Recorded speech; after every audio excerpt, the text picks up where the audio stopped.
ವಿಜಯಪುರ. ಬಸವಾದಿ ಶರಣರ ತತ್ವಾದರ್ಶಗಳಿಂದ ಸಮಬಾಳ್ವೆಯ ಜೀವನ ಸಾಧ್ಯ.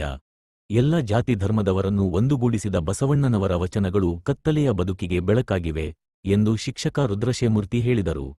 ವಿಜಯಪುರ ಪಟ್ಟಣದ 13 ವಾರ್ಡನಲ್ಲಿ ಇರುವ ಚಿಕ್ಕಪ್ಪಯ್ಯನ ಮಠದಲ್ಲಿ ಬೆಂಗಳೂರು ಗ್ರಾಮಾಂತರ ಜಿಲ್ಲಾ ಹಾಗೂ ದೇವನಹಳ್ಳಿ ತಾಲೂಕು ಶರಣ ಸಾಹಿತ್ಯ ಪರಿಷತ್ ವತಿಯಿಂದ ಬಸವೇಶ್ವರ ಸ್ವಾಮಿ ದೇವಾಲಯಲ್ಲಿ ಬಸವ ಜಯಂತಿ ಕಾರ್ಯಕ್ರಮದಲ್ಲಿ ಅವರು ಮಾತನಾಡಿದರು. ಕವಿ ಮಾ ಸುರೇಶ ಬಾಬು ಮಾತನಾಡಿ, ಸಾಮಸ್ಯ ಜೀವನ ಹಾಗೂ ಮಾನವ ಕಲ್ಯಾಣಕ್ಕೆ ವಚನಗಳನ್ನು ಅರ್ಥೈಸಿಕೊಳ್ಳಬೇಕಿದೆ.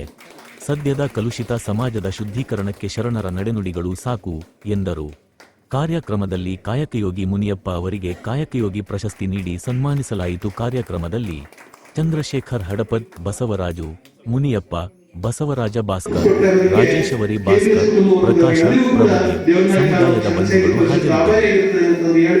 ಬಹಳಷ್ಟು ಸಮಯ ಇರೋದ್ರಿಂದ ಇದು ಟೈಮ್ ಅಲ್ಲದೆ ಇದ್ರೂ ಕೂಡ ಅನಿವಾರ್ಯವಾಗಿ ನಾವು ಬಸವಣ್ಣನವರನ್ನು ಸ್ಮರಣೆ ಮಾಡಿಕೊಳ್ಳೋದು ಮತ್ತು ಇವತ್ತು ಯಾರು ನಾವು ಕಾಯಕಜೀವಿ ಪ್ರಶಸ್ತಿ ಅಂತಂದು ಒಬ್ಬರನ್ನು ಗುರುತಿಸ್ತಾ ಇದ್ದೇವೆ, ಅವರಲ್ಲಿರುವಂತಹ ಮೌಲ್ಯಗಳನ್ನು ನಾವು ಎಕ್ಕಿ ಅವರನ್ನ ಅಭಿನಂದಿಸುವಂತಹ ಕೆಲಸ ಮಾಡುವಂತಹ ನಿಟ್ಟಿನಲ್ಲಿ ಇವತ್ತು ದೇವನಹಳ್ಳಿ ತಾಲೂಕು ಶರಣ ಸಾಹಿತ್ಯ ಪರಿಷತ್ ಯಶಸ್ವಿ ಆಗ್ತಾ ಇದೆ. ಪ್ರಶಸ್ತಿಯನ್ನು ಕೊಟ್ಟು ಅವ್ರ ಮುಂದೆ ಆ ಕಾಯಕದಲ್ಲಿ ಇನ್ನಷ್ಟು ಸತ್ಯ ರೂಪದಲ್ಲಿ ಬದುಕುವಂತಹ ಮೌಲ್ಯವನ್ನ ಕೇಳಿಸ್ಕೊಳ್ತಕ್ಕಂತಹ ಕೆಲಸವನ್ನ ತಾಲೂಕು ಶರಣ ಸಾಹಿತ್ಯ ಪರಿಷತ್ತು ಅನೇಕ ವರ್ಷಗಳಿಂದ ಮಾಡ್ಕೊಂಡು ಬರ್ತಾ ಇರ್ತಕ್ಕಂಥದ್ದು. ಆ ನಿಟ್ಟಿನಲ್ಲಿ ನಮಗೆ ಕೆಪಿಎಸ್ ಕುಟುಂಬದವರು ಇಲ್ಲಿ ಒಂದು ಅವಕಾಶವನ್ನು ಮಾಡಿಕೊಟ್ಟು ಆ ಒಂದು ದೇವಸ್ಥಾನ ಅಂದ್ರೆ ಇದು ನಮ್ಮ ಹಿರಿಯರು 1825ರಲ್ಲಿ ಈ ಕಟ್ಟತಕ್ಕಂಥ ಅವರು ಕಟ್ಟಿಸಿದ್ದಾರೆ. ಅದಕ್ಕೋಸ್ಕರ ಇದನ್ನ ಶ್ರೀ ಚಿಕ್ಕಪ್ಪಯ್ಯನವರ ಮಠ ಅಂತ ಇದುವರೆಗೂ ಹೆಸರುವಾಸಿಯಾಗಿದೆ. ಅದರಲ್ಲಿ ಶ್ರೀ ಚನ್ನಬಸವೇಶ್ವರ ಸ್ವಾಮಿ ದೇವಾಲಯ ನಿರ್ಮಿತವಾಗಿದೆ. ಸೊ ಈಗಾಗಲೇ 201 ವರ್ಷ ಆಗಿದೆ ನಮ್ಮ ದೇವಸ್ಥಾನ ನಿರ್ಮಾಣ ಆಗಿ. ಹಿರಿಯರ ಕಟ್ಟಿಸಿದ್ದನ್ನ ನಮ್ಮ ಹಿರಿಯರಂತ ನಮ್ಮ ಕೆ.ವಿ. ದೊಡ್ಡಬಸಪ್ಪರವರು, ನಮ್ಮ ದೊಡ್ಡಪ್ಪ ಅವರು, ಕೆ.ವಿ. ಅಪ್ಪಯ್ಯನವರು, ಕೆ.ವಿ. ಶರಣಪ್ಪ ನಮ್ಮ ತಂದೆಯವರಂತ ಅದನ್ನ ಸ್ವಲ್ಪ ಒಂದು ನಿರ್ಮಾಣವನ್ನ ಈಗ ಹೊರಗಡೆ ಬರೀ ಗರ್ಭಗುಡಿ ಮತ್ತು ಚಿಕ್ಕದಾಗಿತ್ತು, ಅದನ್ನ ಇದು ಸ್ವಲ್ಪ ಕಟ್ಟಲ್ಲಿ ಇರಿಸಿದ್ರು.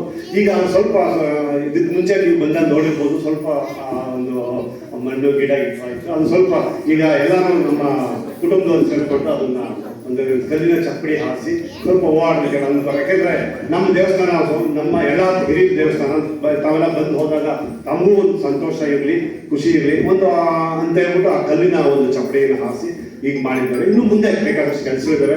ಆಕ್ಚುಲಿ ಈ ದೇವಸ್ಥಾನ ಪೇಂಟಿಂಗ್ ಮುಂಚೆನೆ ಮಾಡಿಸ್ಬೇಕು, ಬಸವ ಜಯಂತಿ ಮುಂಚೆ ಅಂತ ಅಂದ್ಕೊಂಡ್ವಿ. ಸ್ವಲ್ಪ ಕಾಲಾವಧಿ ಕಡಿಮೆ ಆಯಿತು, ಸ್ವಲ್ಪ ಮುಂದಿನ ದಿನಗಳ ಕಾಲಾವಧಿನ ಮಾಡೋಣ ಅಂತ ಅಂದ್ಕೊಂಡಿದ್ದೇವೆ. ಬಟ್ ಈ ಸಂದರ್ಭದಲ್ಲಿ ತಾವೆಲ್ಲ ಆಗಮಿಸಿ ನಮ್ಮ ಶರಣ ಸಾಹಿತ್ಯ ದೇವನಹಳ್ಳಿ ತಾಲೂಕು ಶರಣ ಸಾಹಿತ್ಯ ಪರಿಷತ್ ಅಧ್ಯಕ್ಷರು ಮಾಸ್ಟರ್ ಆ ನಿಟ್ಟಿನಲ್ಲಿ ಶಿವಶರಣರು ವಚನಕಾರರು ಕೊಟ್ಟಂತ ಒಂದು ಬೃಹತ್ತಾಗಿರುವಂತಹ ಮೌಲ್ಯಗಳು.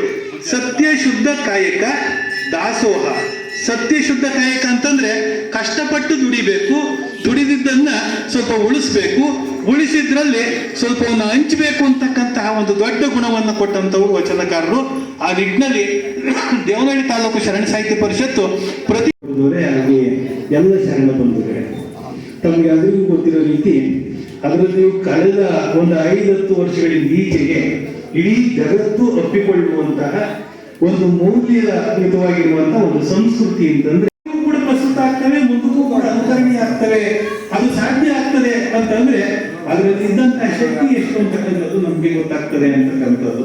ಉಳ್ಳವರು ಶಿವಾಲಯ ಮಾಡುವರು, ನಾನೇನು ಮಾಡದಯ್ಯ ಬಡವನಯ್ಯ, ಎನ್ನ ಕಾಳಿ ಕಂಬ, ಎನ್ನ ದೇಹವೇದಿಗಳ, ಎನ್ನ ಶಿರವನ್ನ ಕಳಿಸವಯ್ಯ, ಸ್ಥಾವರ ಕಳೆಯುವಂಟು ಜಂಗಮ ಕಳೆಯುವಂಟು ಅಳಿವಿಲ್ಲ ಅಂತ ಅನೇಕ ರಾಷ್ಟ್ರಗಳು ಇವತ್ತು ನಮ್ಮ ಕರ್ನಾಟಕದತ್ತ ಗಮನ ಮಾಡಿ ನೋಡ್ತಾ ಇರ್ತಕ್ಕಂಥದ್ದು ಮತ್ತು ಇಲ್ಲಿ ಇರುವಂತಹ ಸಾಹಿತ್ಯ ಮತ್ತು ಸಂಸ್ಕೃತಿಯನ್ನ ಒಪ್ಪಿಕೊಳ್ಳಲಿಕ್ಕೋಸ್ಕರ ವಚನ ಸಾಹಿತ್ಯವನ್ನೇ ಆರಿಸ್ಕೊಂಡಿರ್ತಕ್ಕಂಥದಕ್ಕೆ ಒಂದು ಮೂಲ ಕಾರಣ ಇರ್ತಕ್ಕಂಥದ್ದು. ಅದರ ರೂವಾರಿ ಅಂತಂದ್ರೆ ನಮ್ಮ ಬಸವಣ್ಣವರು ಅಂತಂದು ನಾವು ಹೇಳ್ಕೊಳ್ಳೋದಕ್ಕೆ ನಮ್ಗೆ ಖುಷಿ ಆಗ್ತದೆ. ಇವ ನಾರವ ಎಣಿಸಿದ್ರೆಯ, ಇವ ನಮ್ಮವ ನಮ್ಮವನ ಎಣಿಸೆಯ ಅಂತಂದು ಎಲ್ಲರನ್ನೂ ಒಪ್ಪಿಕೊಳ್ಳುವಂತಹ ಒಂದು ಸರ್ವ ಸಮಾನತೆಯ ಒಂದು ಸಮಾಜವನ್ನ ಕಟ್ಟಿದಂತಹ ಕೀರ್ತಿ ಯಾರಿಗೆ ಸೇರ್ಬೇಕು ಅಂತಂದ್ರೆ 12ನೇ ಶತಮಾನದ ಶಿವಶರಣರಿಗೆ, ವಚನಕಾರರಿಗೆ ಸೇರ್ಬೇಕು ಅಂತಕ್ಕಂಥದ್ದು. ಇಡೀ ಜಗತ್ತಿನಲ್ಲಿ ಯಾವುದಾದ್ರೂ ಒಂದು ಅನಕ್ಷರ ಕುಕ್ಷಿಗಳಿಗೂ ಕೂಡ ಒಂದು ಸಂಸ್ಕೃತಿಯನ್ನ, ಸಂಸ್ಕಾರವನ್ನ, ವಿದ್ಯಾಭ್ಯಾಸವನ್ನ, ಶಿಕ್ಷಣವನ್ನ, ಸಮಾನತೆಯನ್ನ ಸೃಷ್ಟಿಸಿ ನಿರ್ಮಿಸಿಕೊಟ್ಟಂತಹ ಒಂದು ದೊಡ್ಡ ವಿಶ್ವವಿದ್ಯಾಲಯ ಅವತ್ತಿನ ಅನುಭವ ಮಂಟಪ ಅದು ವಚನಕಾರರಿಂದ ಸಾಧ್ಯವಾದದ್ದು ಅಂತಕ್ಕಂಥದ್ದು ನಮ್ಮ ಹೆಮ್ಮೆ ಅಂತ ಅನ್ನುವಂಥದ್ದು. ಒಬ್ಬ ಏನೂ ಗೊತ್ತಿಲ್ಲದೆ ಇರ್ತಕ್ಕಂತಹ ನಮ್ಮ ಕಾಯಕವನ್ನೇ ನಮ್ಮ ಉದ್ಯೋಗ ಅಥವಾ ನಮ್ಮ ಜೀವನ ಅಥವಾ ನಮ್ಮ ಬದುಕು ಅಂತಕ್ಕಂತಹ ಯಾರು ಜನರಿದ್ರು ಆ ಜನರಿಗೆ ವಿದ್ಯಾಭ್ಯಾಸವನ್ನ ಕಲಿಸ್ಕೊಟ್ಟು ತನ್ನ ಅನುಭವದ ಮಾತುಗಳನ್ನ ವಚನಗಳ ರೂಪದಲ್ಲಿ ಬರೆಯಲಿಕ್ಕೆ ಸಾಧ್ಯ ಆದದ್ದು 12ನೇ ಶತಮಾನದಲ್ಲಿ ಅದು ವಚನಕಾರರಿಂದ ಮಾತ್ರ ಅಂತ ಅನ್ನುವಂಥದ್ದು.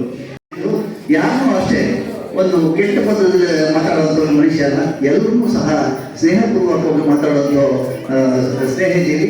ಆಮೇಲೆ ಅವರು ದುಡ್ದಂಥದ್ದನ್ನ ಬರೀ ಕಾಯಕ ದಾಸೋಹ ಅಂತ ನಮ್ಮ ಬಸವಣ್ಣವರು ಹೇಳಿದ ಹಾಗೆ ದುಡ್ದಿರುವಂಥ ಅವರು ಕಷ್ಟಪಟ್ಟು ಏನೇ ಸಂಪಾದನೆ ಮಾಡೋದು ನಮ್ಮ ಮನೆ ಹತ್ರ ಸೋಮೇಶ್ವರ ದೇವಸ್ಥಾನಕ್ಕೆ 25,000 ದೇಣಿಗೆ ಕೊಟ್ಟಿದ್ದಾರೆ. ಇವರು ಮತ್ತೆ ನಮ್ಮ ನಗರೇಶ್ವರ ಸ್ವಾಮಿ ದೇವಸ್ಥಾನಕ್ಕೂ ಅಷ್ಟೇ ಪ್ರತಿ ವರ್ಷ ಕಾಣಿಕೆ ನೀಡ್ತಾ ಇದ್ದಾರೆ. ಮತ್ತೆ ರಥೋತ್ಸವಕ್ಕೆ 25,000 ಅವರು ರಥೋತ್ಸವಕ್ಕೆ ಕೊಟ್ಟಿದ್ದಾರೆ.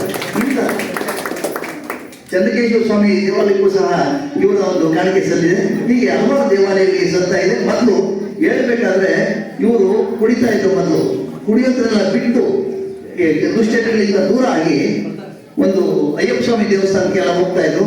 ಆ ನಂತರ ಇವರು ಎಲ್ಲ ದುಶ್ಚಟಗಳಿಂದ ದೂರ ಆಗಿ ನಾವು ಮಾಡ್ತಾ ನೋಡಿ ಮನಸ್ಸಲ್ಲಿ ಎಂಥ ಒಂದು ನಿಷ್ಕಲ್ಮಶವಾದ ಭಾವನೆ ಇದೆ ಅಂದರೆ ಪ್ರತಿಯೊಂದು ದೇವಾಲಯಕ್ಕೆ ಆಗ್ಬೋದು, ಯಾವುದೇ ಒಂದು ಕಟ್ಟಡದ ದೇವಸ್ಥಾನದ ಕಟ್ಟಡಕ್ಕೆ ಆಗ್ಬೋದು, ಅವರಿಂದ ದೇವರಿಗೆ ಸಲ್ಲಿದೆ ಅಂತ ಹೇಳಿದ್ರೆ ಇರೋರೆಲ್ಲ ದುಡ್ಡು ಕೊಡೋಕೆ ಮನಸ್ಸು ಬರಲ್ಲ.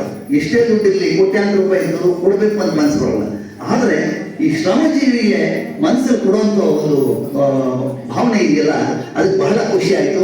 ಇವ್ರದೇ ನಮ್ಮ ಕಾಯಕ ಜೀವಿ ಈ ಸರಿ ಅಂತ ಸುಮಾರು ಒಂದು 7-8 ವರ್ಷಗಳಿಂದ ನಾವು ಕಾಯಕ ಜೀವಿ ಪ್ರಶಸ್ತಿ ಕೊಡ್ಕೊಂಡು ಬರ್ತಾ ಇದ್ದೀವಿ ನಮ್ಮ ಶರಣ ಸಾಹಿತ್ಯ ಪರಿಷತ್ತಿಂದ. ಈ ವರ್ಷ ಇವರು ಗುರುತಿಸಿದ್ದು ಬಹಳ ಹೆಮ್ಮೆ ಅನಿಸ್ತಾ ಇದೆ.